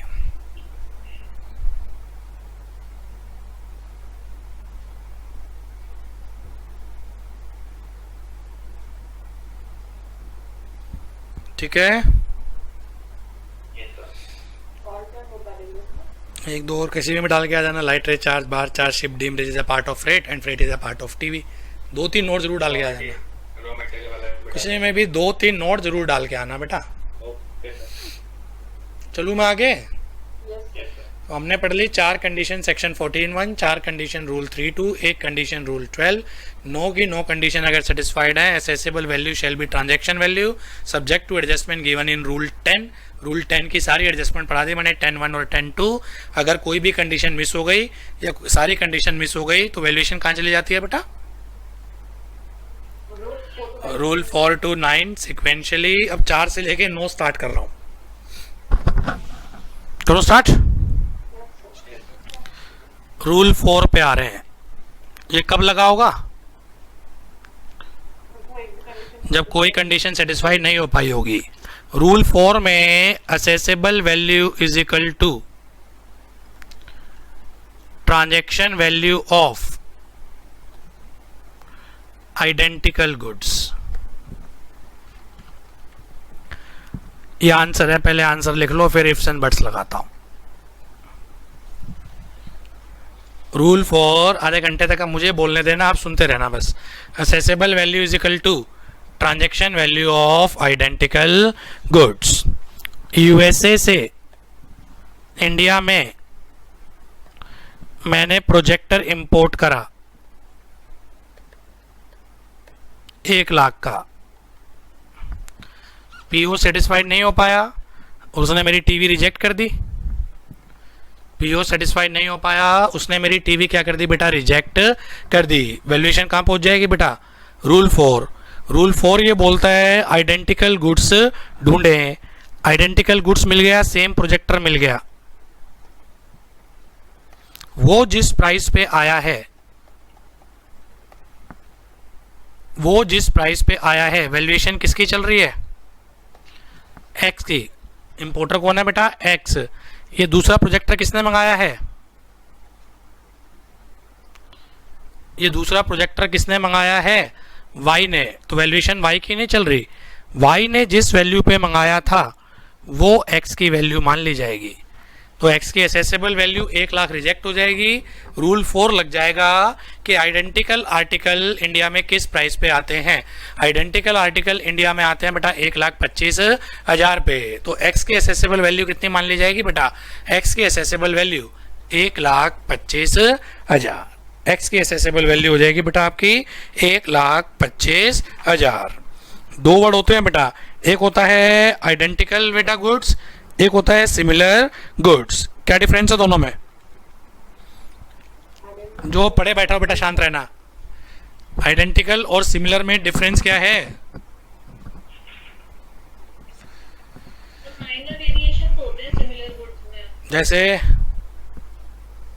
जैसे मान लीजिए कलर का फर्क हो जाएगा, थोड़ी बहुत स्पेसिफिकेशन थोड़ी बहुत ऊपर नीचे होगा। आइडेंटिकल बता क्या होती है बेटा? तो आइडेंटिकल तो सेम होगा। आपने भी एलजी के फोन मंगाए, मैंने भी एलजी के फोन मंगाए।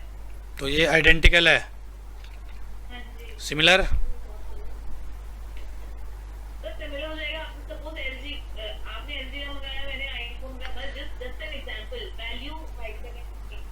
पेप्सी, पेप्सी की 2 बोतल आइडेंटिकल है, सिमिलर है। आइडेंटिकल सर, आइडेंटिकल होगा पेप्सी और कोक। सर, वो सिमिलर। बेटा सेंट्रो वाइट कलर, सेंट्रो आपकी मेटेलिक कलर। आइडेंटिकल। आइडेंटिकल। एक सेंट्रो वाइट कलर है, एक सेंट्रो मेटेलिक कलर है। एक मोबाइल वाइट कलर है, एक मोबाइल बेटा वॉलेट कलर है। वो स्लेटी कलर के भी आते हैं ना। आइडेंटिकल है, सिमिलर है। 2 एसी ओ जनरल के, 2 एसी ओ जनरल, आइडेंटिकल है सर। एक ओ जनरल एक हिताची। बोलो। सिमिलर है सर। जो 100% सेम होते हैं आइडेंटिकल, जो 100% सेम होते हैं बेटा आइडेंटिकल। जो मिलते जुलते होते हैं सिमिलर। जो मिलते जुलते होते हैं बेटा वो क्या होते हैं साहब आपके सिमिलर। आइडेंटिकल गुड्स को रूल 2 में डिफाइन कर रखा है। एक बार आइडेंटिकल गुड्स की डेफिनेशन लिखो।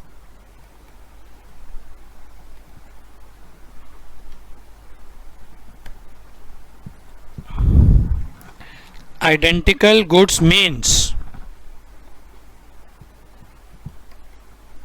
imported goods. Identical goods means imported goods which are,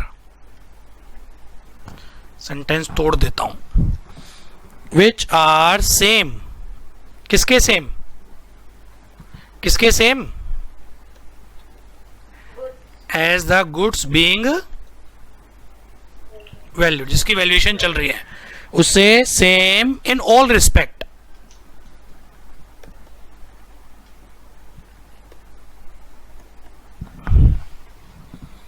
including physical characteristics, including physical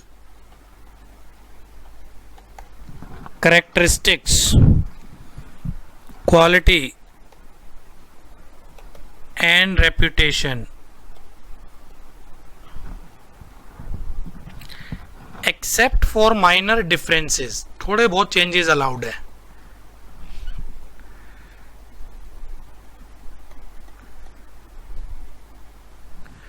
थोड़े बहुत चेंजेस अलाउड है। Santro white colour, Santro metallic colour, but उसके कारण गुड्स की वैल्यू इफेक्टेड नहीं होनी चाहिए।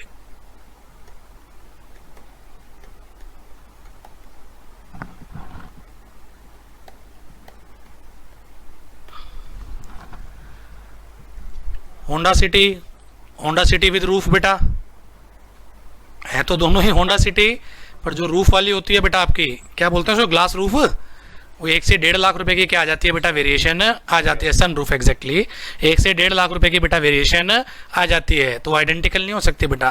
थोड़े बहुत चेंजेस अलाउड हैं। चेंजेस के कारण वैल्यू में डिफरेंस नहीं आना चाहिए। Colour change is the perfect example. Mobile की रेंज है बेटा कोई भी आपका साहब, गैलेक्सी M20 जो भी मोबाइल होते हैं, आई डोंट नो बेटा, उसका वाइट कलर ले लो, एक्स कलर ले लो, वाई कलर ले लो, सारे एक ही रेंज के आते हैं, आइडेंटिकल गुड्स माने जाएंगे। आगे लिखा हुआ है बेटा produced in same country,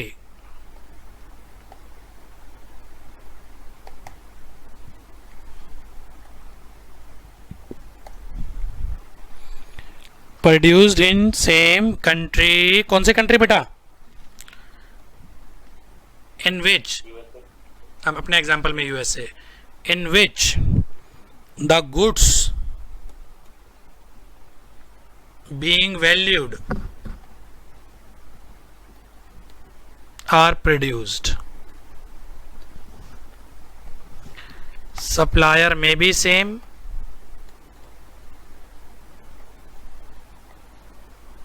may not be same.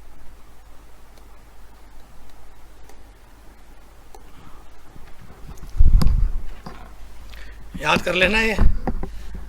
Identical goods means those goods which are same in all respect including characteristics, reputation, quality. Minor changes allowed that does not affect the value of goods. Supplied by same country, supplier में भी same, may not be same, supplier में भी same, may not be same. छोटे छोटे example बनाता हूँ, फिर better understanding समझ में आएगी बेटा इस लैंग्वेज की। हटाऊँ ये, लिख लिया? अभी मैं एक बार खत्म करूं फिर लेता हूं। यूएसए इंडिया में मैं डीजेसी प्रोजेक्टर इंपोर्ट करा एप्सन कंपनी का 1 लाख का, मैंने नो कंडीशन सेटिस्फाइड करनी चाहिए, पीओ सेटिस्फाइड नहीं हुआ, वैल्यूएशन रिजेक्ट हो गई। कहां पहुंचा दिया बेटा?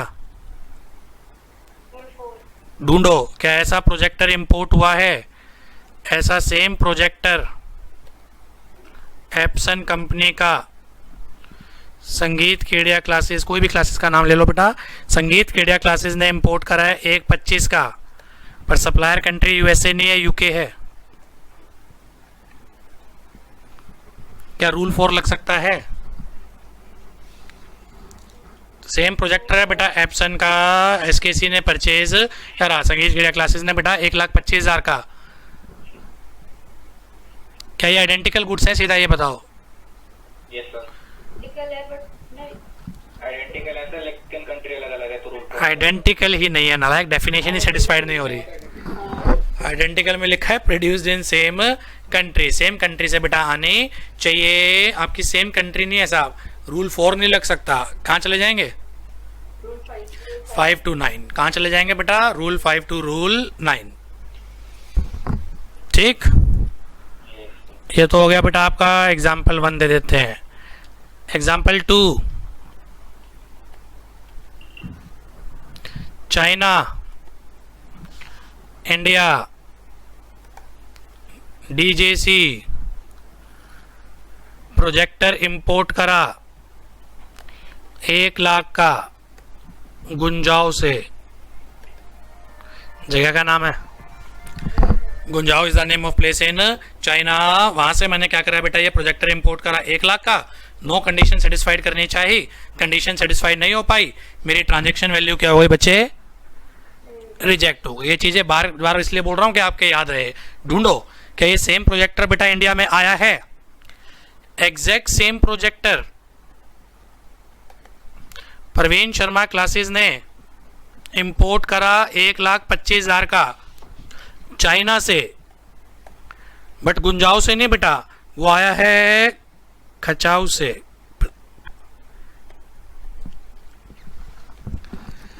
गुंजाओ और खचाऊ में ऐसा डिफरेंस है बेटा, गुंजाओ वहाँ की रिटेल मार्केट है, जैसे यहाँ के कमला बाजार हो गए बेटा, आपके कमला मार्केट हो गए, सरोजनी नगर हो गई, और खचाऊ बेटा वहाँ का चांदनी चौक है। डिस्टेंस है वहाँ 500-600 किलोमीटर का डिस्टेंस है इन दोनों मार्केट में। हम फिलहाल मुद्दे पे आ जाते हैं। सर सप्लायर कंट्री सेम है, सप्लायर कंट्री सेम है, सप्लायर अलग है, आइडेंटिकल है या नहीं? है क्या लिखा था बेटा? सप्लायर कंट्री सेम होनी चाहिए, सप्लायर में भी same, may not be same. क्या लग जाएगा बेटा? रूल 4 असेसेबल वैल्यू क्या मान ली जाएगी? 1.25 बस याद रखना वैल्यूएशन हर केस में दीपक जैन क्लासेस की चल रही है, नहीं पता चले प्रवीण शर्मा क्लासेस की वैल्यूएशन कर दो, उसको बेस रख के दीपक जैन क्लासेस की क्या हो रही है बेटा? वैल्यूएशन हो रही है। तो आइडेंटिकल गुड्स जो 100% सेम है, थोड़े बहुत चेंजेस अलाउड है बेटा, उसके कारण आपका सा वैल्यू में डिफरेंस नहीं आना चाहिए। प्रोड्यूस्ड इन सेम कंट्री बेटा, सप्लायर में भी same, may not be same. In 2 example में कोई दिक्कत? 2 में नो सर, एग्जाम्पल 3,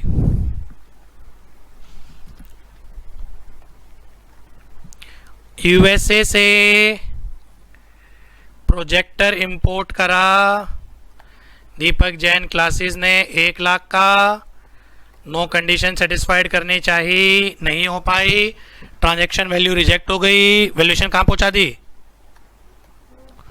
रूल 4 में। ढूंढो आइडेंटिकल गुड्स, वो मिल गए, वो बहुत सारे मिले। एक आइडेंटिकल गुड्स मिली 1,25,000 पे, अगली आइडेंटिकल गुड्स मिली 1,23,000 पे, अगली आइडेंटिकल गुड्स मिली 1,21,000 पे। कोई एक से ज़्यादा ट्रांजैक्शन वैल्यू मिल जाए तो प्रवीण शर्मा क्लासेस एक 25 पे लाए हुए हैं बेटा, आपका साहब संगीत केडिया क्लासेस एक 23 पे लाए हुए हैं, एक 21 पे, गजरानी सर एक 21 पे लाए हुए हैं बेटा। जो भी मल्टीपल फैकल्टीज अलग अलग रेट पे आए हुए हैं। आइडेंटिकल गुड्स मिल गए, सेम कंट्री मिल गई, प्राइस एक से ज़्यादा मिले तो हाईएस्ट कंसीडर करें, एक से ज़्यादा टीवी मिल जाए, पहले तो ये पॉसिबल है या नहीं है? सब पॉसिबल है, सब कुछ पॉसिबल है। हम फाइनल में बैठे हैं, ये पॉसिबल है बेटा, ये तो फिर भी क्वेश्चन है। चलो आंसर दें। एक से ज़्यादा टीवी मिले, जो पढ़े बैठे हैं चुप बैठे रहना, हाईएस्ट लें, लोएस्ट लें, एवरेज निकाल दें। एवरेज तो नहीं, लोवेस्ट लेना चाहिए सर, क्योंकि वो भी किसी ने इंपोर्ट किया ना सर। लोएस्ट लेना चाहिए, एसएससी की कोशिश रहेगी लोएस्ट, पीओ की कोशिश रहेगी हाईएस्ट। पास होगा बोले बोले इसलिए लोवेस्ट होना क्वांटिटी चाहिए। में सर हाईएस्ट क्वांटिटी जिसने इंपोर्ट किया होगा वो लेंगे हम। ये सब सेम क्वांटिटी है। अगर एक से ज़्यादा ट्रांजैक्शन वैल्यू मिल जाए, lowest value shall be taken into consideration. ध्यान रखना, एसएससी के फेवर में है बेटा, लिख लो। If more than one TV is available, rule 4 में लिखा हुआ है, if more than one TV is available then lowest value shall be taken into consideration. अगर एक से ज़्यादा ट्रांजैक्शन वैल्यू मिल जाए, then lowest value shall be taken into consideration. ठीक है, चलूं आगे।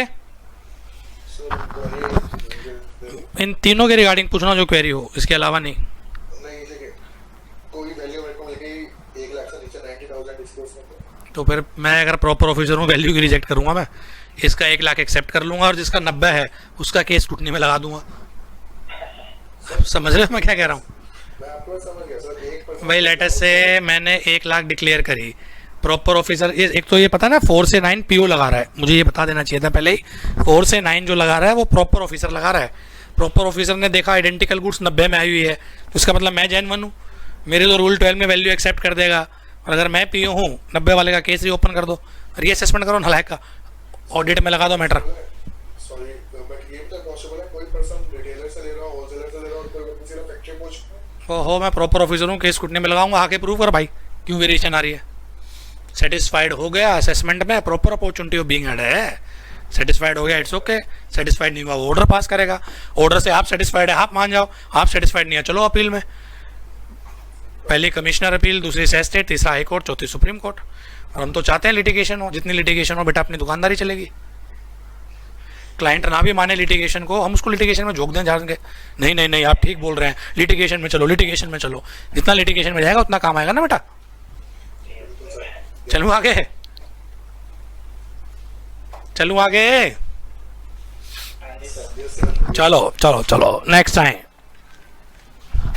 एग्जाम्पल ध्यान से समझना, ये रिपीट नहीं हो पाएगा बेटा। हाँ, सप्लायर यूएसए, डायग्राम बनाना पड़ेगा। ये हमारा ज्योग्राफिकल रीजन, इधर गुजरात, इधर ले लेते हैं केरला। डायग्राम ही बना लेना बेटा। और दीपक जैन क्लासेस गुजरात में बैठा है, एक बार महसूस करें क्या मंगाया मैंने।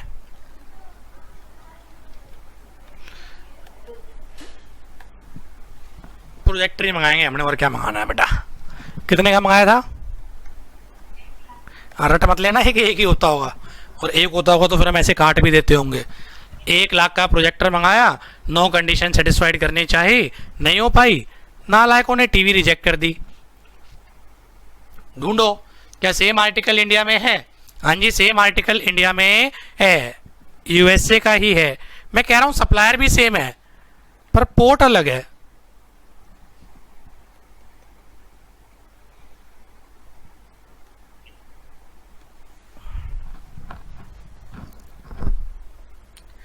आइडेंटिकल गुड्स है, सेम कंट्री है, मैं कह रहा हूं सप्लायर भी सेम है पर पोर्ट क्या है बेटा, इंपोर्ट वाला पोर्ट वो अलग है। सर आइडेंटिकल गुड्स की वैल्यू थी 1,25,000, यूएसए से केरल तक का फ्रेट एंड इंश्योरेंस आप लिख रहे हैं 15,000, यूएसए से गुजरात तक का फ्रेट एंड इंश्योरेंस 10,000। इसकी वैल्यूएशन रूल 4 में हो, फ्रेट एंड इंश्योरेंस को एडजस्ट करें, या पोर्ट भी सेम होना चाहिए। अगर पोर्ट अलग हो गया तो रूल 4 से बाहर निकल जाएंगे 5 to 9 सिक्वेंशली। पोर्ट भी सेम होना चाहिए या सप्लायर्स आपके बेटा कंट्री सेम होने चाहिए। इंपोर्ट पोर्ट अलग अलग हो सकते हैं। हमारे वाला आर्टिकल कहां पर है बेटा? गुजरात में। आइडेंटिकल गुड्स कहां पर मिले हैं? मत बोलो। केरला में। रूल 4 से बाहर निकल जाऊं, 5 to 9 पे जाऊं, या रूल 4 में वैल्यूएशन हो जाएगी? रूल 4 में होना चाहिए। जल्दी बोलो। तो रूल 4 में कुछ कहा नहीं है। लॉसेस प्लेस ऑफ इंपोर्टेशन अगर डिफरेंट है, प्लेस ऑफ इंपोर्टेशन अगर डिफरेंट है, वैल्यूएशन रूल 4 में कर दो, फ्रेट और इंश्योरेंस को एडजस्ट कर देना। वैल्यूएशन रूल 4 में ही कर दो, फ्रेट एंड इंश्योरेंस को एडजस्ट कर देना। हाँ जी बेटा, एक्सपर्ट बैठे हैं मेरे सामने। ट्रांजैक्शन वैल्यू कितनी है आइडेंटिकल गुड्स की? 1.25। अब इसको कैसे एडजस्ट करें?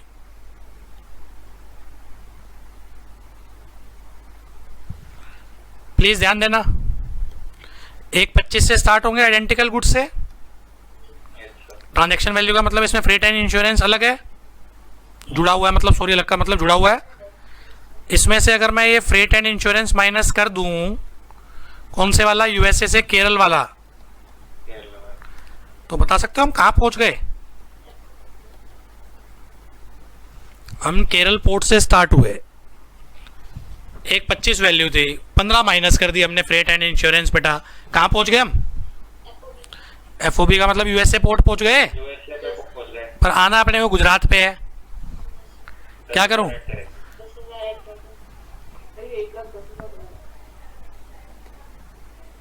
1.20 में से 15 गए, 1.5 ही होता होगा। कितना ऐड करूं? ये आ जाएगी ट्रांजैक्शन वैल्यू अंडर रूल 4।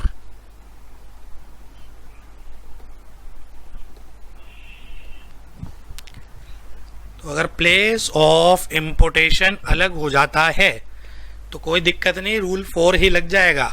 बस फ्रेट इंश्योरेंस को एडजस्ट कर देंगे।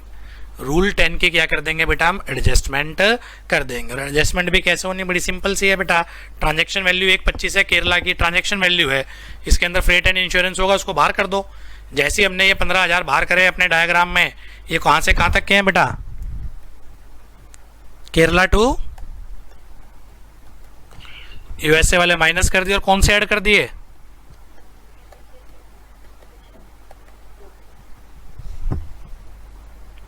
ये ट्रांजैक्शन वैल्यू आ गई बेटा रूल 4 के अंदर। कोई दिक्कत? तो केरला टू यूएसए लिखा है आपने क्रेडिट इंश्योरेंस में ना, वो यूएसए टू केरला है। उल्टा लिख ले भाई, रहेगा तो वही। अच्छा, वही सीढ़ी बेटा, मेरे घर पे वही सीढ़ी ऊपर जा रही है, वही सीढ़ी नीचे लेके आ रही है। नालायक, मैं तो इसलिए लेके चल रहा हूँ ना, मेरी मूवमेंट ये है, अगर समझ आ रही हो तो। ऐसे जा रहा हूँ मैं, ऐसे केरला से बन के चला और बैकवर्ड कैलकुलेशन करते करते ऐसे आया। तो जरा एरो की मूवमेंट जब ऐसे जाएगी तो केरला टू यूएसए लिखेंगे, ऐसे जाएगी तो यूएसए टू गुजरात। और लिख कैसे मर्जी लो, 15 माइनस करने हैं, 10 ऐड करने हैं। ठीक है जी,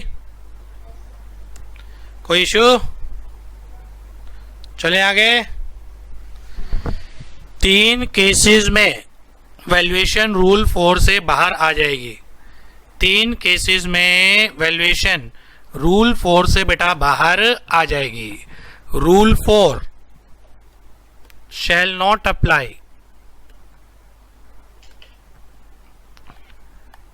इन फॉलोइंग केसेस। पहले बोलता हूं फिर लिखवाता हूं, आप याद करो। पहला, आइडेंटिकल गुड्स ही नहीं मिले। पहला, आइडेंटिकल गुड्स ही नहीं मिले बेटा, कोई है नहीं आइडेंटिकल गुड्स, तो ऑटोमेटिक क्या निकलना पड़ेगा बेटा? हमें बाहर निकलना पड़ेगा, 5 to 9 जाना पड़ेगा। दूसरा, आइडेंटिकल गुड्स तो मिल गए बट अंडर प्रोविजनल असेसमेंट थे। आइडेंटिकल गुड्स तो मिल गए पर उसकी खुद की प्रोविजनल असेसमेंट चल रही है, मतलब खुद की असेसमेंट फाइनल नहीं हुई, और जिसकी खुद की फाइनल नहीं हुई उसको बेस रख के दूसरे को फाइनल कैसे करें? दीपक जैन क्लासेस की वैल्यूएशन चल रही है, दीपक जैन क्लासेस ने 1 लाख रुपए गलत बताए, पीओ ने रिजेक्ट कर दिया। आइडेंटिकल गुड्स ढूंढो। आइडेंटिकल गुड्स बेटा प्रवीण शर्मा क्लासेस ने इंपोर्ट कर रखी है, पर प्रवीण शर्मा क्लासेस की खुद क्या चल रही है? प्रोविजनल असेसमेंट चल रही है, तो उसको बेस रख के मेरी असेसमेंट नहीं हो सकती क्योंकि वो खुद प्रोविजनल बेसिस पे चल रहे हैं। और तीसरा, आइडेंटिकल गुड्स तो मिल गए, वो नॉनसेंस थे, उसकी खुद की टीवी रिजेक्ट हुई थी। आइडेंटिकल गुड्स तो मिल गए, उसकी खुद की ट्रांजैक्शन वैल्यू क्या हुई थी बेटा? रिजेक्ट हुई थी। क्या मतलब? मैंने प्रोजेक्टर इंपोर्ट करा 1 लाख का, पीओ कह रहा है जी ये वैल्यू गलत है, पीओ ने रिजेक्ट कर दी, लगा दिया रूल 4। रूल 4 पे सेम आर्टिकल मिल गया, सप्लायर कंट्री सेम मिल गई, मैं कह रहा हूं सप्लायर भी सेम मिल गया, पर जो इंपोर्टर था उसकी खुद की टीवी रिजेक्ट हुई थी, उसकी खुद की वैल्यूएशन कहां चल रही है बेटा? वहां रूल 4 से लेके रूल 9 में। तो जो आइडेंटिकल गुड्स मिले वही नालायक से मिले हैं, उसकी खुद की ट्रांजैक्शन वैल्यू क्या हुई है बेटा? रिजेक्ट हुई है। इन 3 केसेस में रूल 4 से बाहर निकल जाएंगे, वैल्यूएशन कहां चली जाएगी बेटा? Good morning.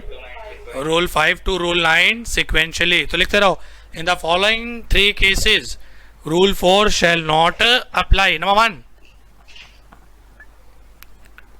आइडेंटिकल गुड्स, क्या लिखें? है नहीं, not available. Number 2, identical goods available but under provisional assessment. Number 3, identical goods मिले, नालायक मिले, उसकी खुद की टीवी रिजेक्ट हुई है। Identical goods available whose TV was rejected.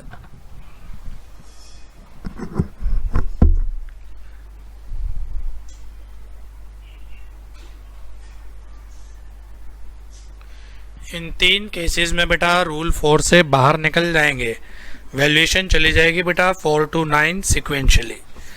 3 cases में रूल 4 से बाहर निकल जाएंगे, वैल्यूएशन चली जाएगी बेटा 4 to 9 सिक्वेंशियली। ठीक, लास्ट कॉन्सेप्ट है रूल 4 के अंदर, वो लास्ट कॉन्सेप्ट डिस्कस कर दूं, फिर आपकी query 1 by 1। Supplier USA, buyer Deepak Jain classes Delhi, projector import करा, ट्रांजैक्शन वैल्यू थी 1 लाख, पीओ ने रिजेक्ट कर दी, क्या लगा दी? रूल 4। आइडेंटिकल गुड्स मिल गई 1,25,000 पे, आगे कुछ ना बोलूं तो मेरी असेसेबल वैल्यू क्या मान ली जाएगी?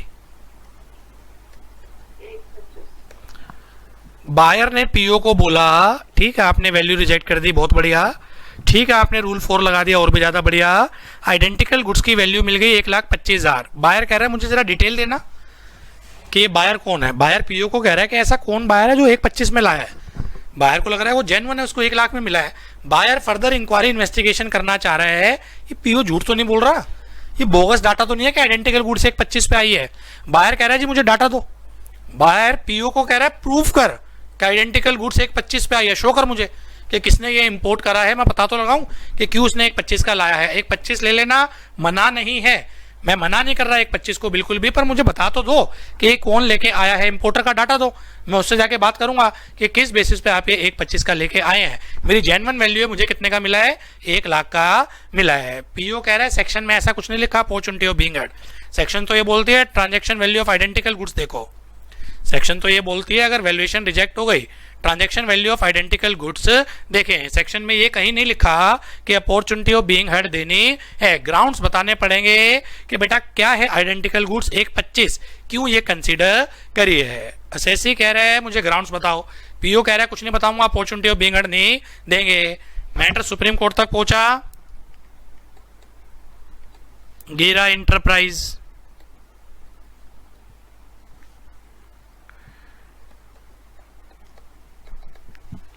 क्या कहते हैं बेटा, ग्राउंड्स बताने पड़ेंगे या नहीं बताने पड़ेंगे? बताने चाहिए सर। बिल्कुल बताने पड़ेंगे। तो लिखो, इफ वैल्यूएशन, क्या बोला सुप्रीम कोर्ट ने, if valuation is made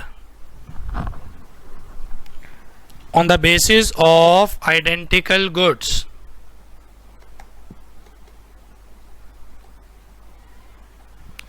if valuation is made on the basis of identical goods, comma, same must be evidenced by department that such import are comparable import.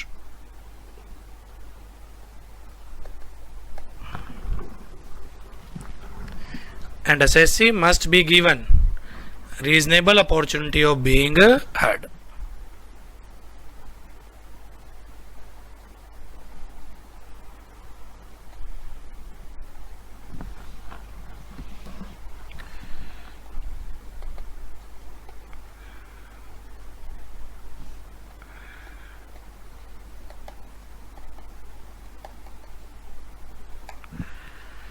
And assessee must be given reasonable opportunity of being heard. This is the whole crux of rule 4. मेरी तरफ से wind up बेटा, अब 1 by 1 जिसकी जो भी query हो। अभी कुछ नया पढ़ाओगे? कुछ नहीं, बिल्कुल कर लो बेटा, कोई दिक्कत नहीं। क्वेरी बताओ क्या है। अरे एग्जिट के लिए बेटा पूछा मत करें। एनी इफ्स एंड बट्स बेटा, कोई क्वेरी? सो देखो एग्जांपल 4 जो कोर्ट में जो डिफरेंट एडजस्ट की थी फ्राइट एंड वैल्यू की, जिसको सिर्फ पिक्चर ला दीजिए, फोन ऑफ हो गया था। कौन से वाला था, केरला और गुजरात वाला? Yes sir, yes sir, yes sir. कहाँ गया भाई वो?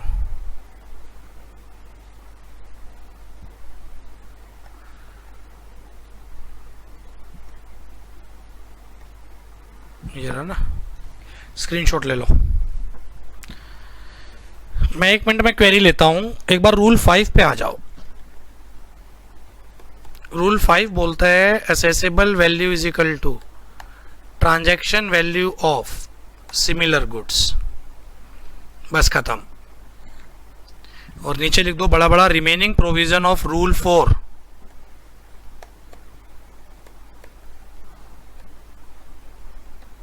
shall apply mutatis mutandis as it is।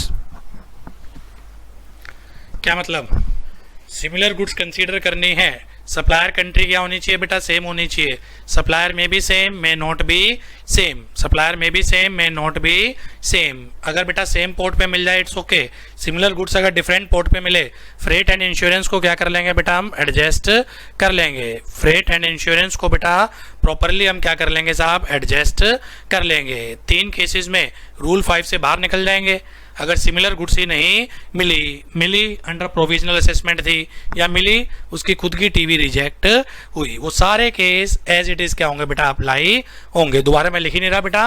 और अगर एक से ज्यादा बेटा ट्रांजैक्शन वैल्यू मिल गई, सिमिलर गुड्स के एक से ज्यादा प्राइस मिल गए बेटा, lowest value shall be taken into consideration. This is the whole crux of rule 4 and rule 5. That is all for today. Thank you.